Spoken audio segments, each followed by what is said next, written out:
Assalamualaikum warahmatullahi wabarakatuh. Perkenalkan, nama saya Hakim Gufran. Di sini saya akan menjelaskan bagian startup.cs. Template project kosong membuat proyek yang berisi konfigurasi ASP.NET Core minimal tanpa dukungan MVC apapun.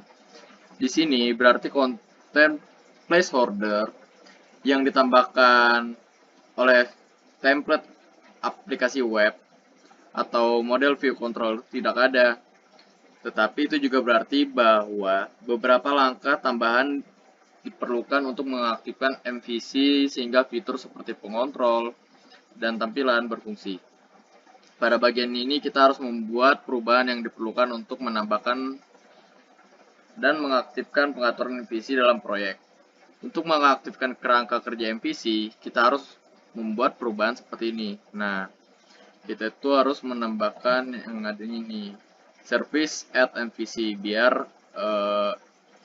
ada MVC-nya, biar bisa jalan sama ini nih. Bagian use MVC with default root. Nah, jadi dengan dua kerangka ini, add MVC dan use MVC with default root. Jadi nanti bisa menggunakan kerangka MVC tersebut dan mengaktifkan. Assalamualaikum warahmatullahi wabarakatuh. Perkenalkan, nama saya Danisa Radian Abimanyu. Jadi di sini saya akan menjelaskan kelanjutan dari apa yang sudah dijelaskan oleh teman saya tadi. Untuk bagian program.cs. Jadi program.cs codingannya ini itu gunanya untuk nge-running website yang mau dijalankan. Di situ ada webhouse args.run, kemudian ada metode public static iWebhouse, build webhouse.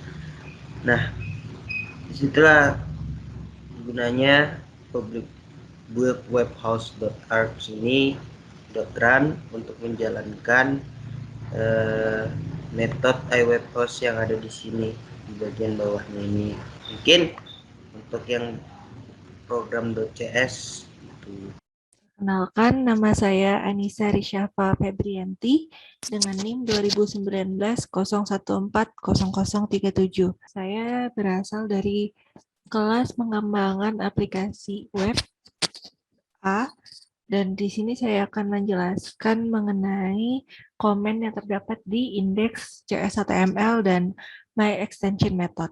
Untuk indeks CS HTML di sini kita gunakan untuk mengatur layout agar codingan yang telah kita buat di folder model dan juga yang ada di folder program dan startup itu dapat tampil di web yang kita buat.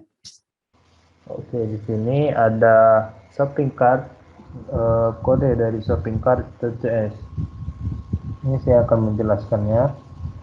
Shopping cart.cs ini merupakan kelas sederhana yang bertindak sebagai pembungkus di sekitar urutan objek dari produk. Misalkan kita harus dapat menentukan nilai total objek produk di kelas shopping cart, tetapi kita tidak dapat memodifikasi kelas itu sendiri. Nah, di sini mungkin karena berasal dari pihak ketiga dan kita melakukannya dengan tidak memiliki kode sumber, kita dapat menggunakan metode ekstensi untuk menambahkan fungsionalitas yang kita butuhkan. Di kode My Extension Methods atau dari kelas My Extension Methods yang saya tambahkan ke folder models di file myExtensionMethods.js. Mungkin dari shopping cart hanya itu, mungkin ke code selanjutnya.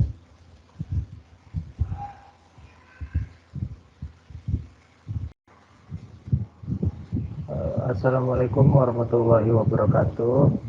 Perkenalkan, nama saya Mumtazul Farid Nasution dengan NIM 2019-0149. Di sini saya akan menjelaskan dari code product.js. Nah, di sini product.js ini bagian dari aplikasi yang akan beroperasi pada suatu set deskripsi produk. Untuk mempersiapkan ini, kita akan membuat folder model dan menambahkan file yang ini, produk CS ini, dan nanti kita akan gunakan untuk mendefinisikan kelas yang ditunjukkan pada code-code yang ada nanti. Nah, kelas produk ini mendefinisikan properti nama dan harga, dan ada metode statis yang disebut getProducts yang mengembalikan dari array produk. Salah satu elemen yang terkandung dalam array yang dikembalikan oleh getProducts method ini disetel kembali ke 0, yang akan kita gunakan untuk mendemonstrasikan beberapa fitur bahasa yang berguna nanti untuk kedepannya. Nah, setiap objek dari produk memiliki properti terkait yang dapat menunjuk ke objek produk lainnya. Di getProducts method ini, saya atau kita nanti akan mengatur properti terkait untuk objek produk yang mewakili kayak. Nah, selanjutnya itu menetapkan nilai ke properti yang ditetapkan secara otomatis, yang tidak mencegah setter digunakan untuk mengubah propertinya nanti, dan akan merapikan kode untuk tipe sederhana yang berakhir dengan konstruktor yang berisi daftar penetapan properti untuk memberikan nilai default. Seperti contohnya penginisialisasi menetapkan nilai olahraga air ke properti kategori atau watercraft. Nah, nilai awal dapat diubah yang kita lakukan ketika kita membuat objek kayak dan menentukan nilai dari watercraft sebagai gantinya. Yang terakhir dari produk CS, properti instock diinisialisasi ke true dan tidak dapat diubah, namun nilainya dapat diberikan ke dalam konstruktor tipe seperti ditunjukkan pada code yang lain gitu. Mungkin untuk produk CS hanya segitu. Untuk my extension method, kita dapat di sini menggunakan sintaks public static enumerable dengan objek produk, kemudian kita filter this enumerable product enum, function product, dan dengan tipe bool, kemudian selector. Nah, for each product kita buat selector, jadi if selector adalah product, maka kita mereturn objek produk. Nah, jadi kita dapat mengulangi proses ini tanpa batas untuk membuat metode filter untuk setiap properti dan setiap kombinasi dari properti yang kita inginkan. Contohnya seperti produk tadi.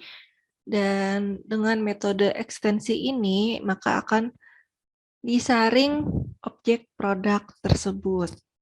Oke, baik. Jadi kemudian ada saya menjelaskan di sini metode asinkron yang disebut getPackLange yang saya definisikan di kelas di sini tuh yang disebut myAsync method dan ditambahkan ke folder model dalam file kelas bernama myAsyncMethod.cs.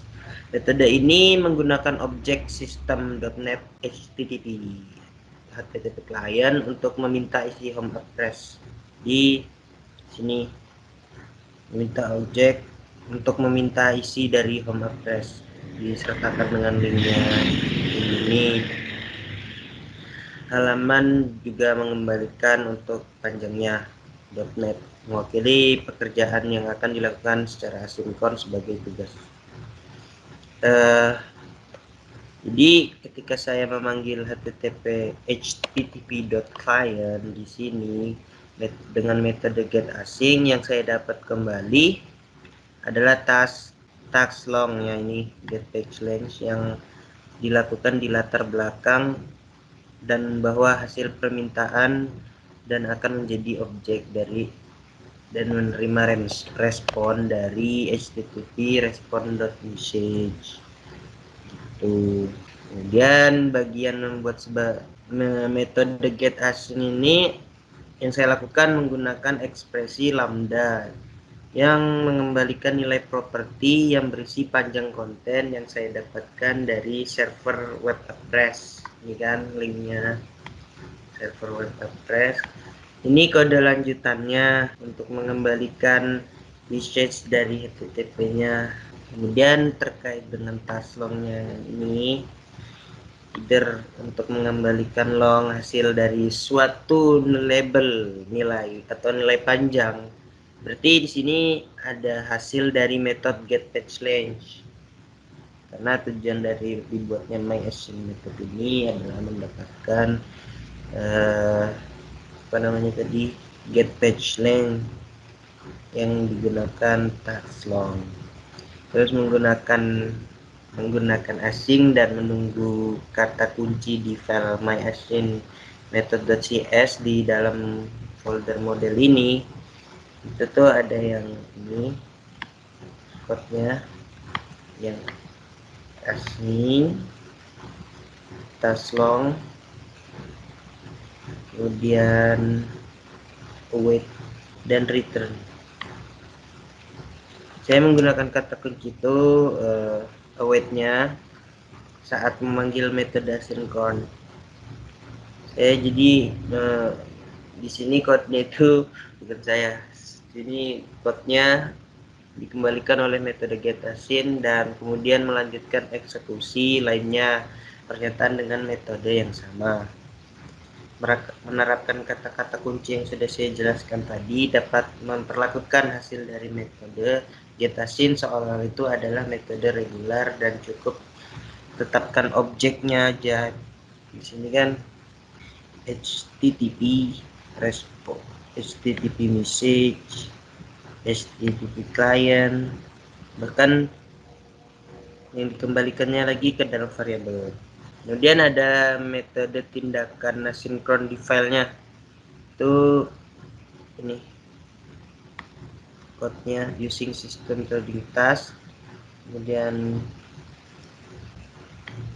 public as di dalam public method public class public async static var HTTP message await client getAsync dan juga ininya return view. Mungkin itu aja yang saya jelaskan. Jika kurang, terima kasih.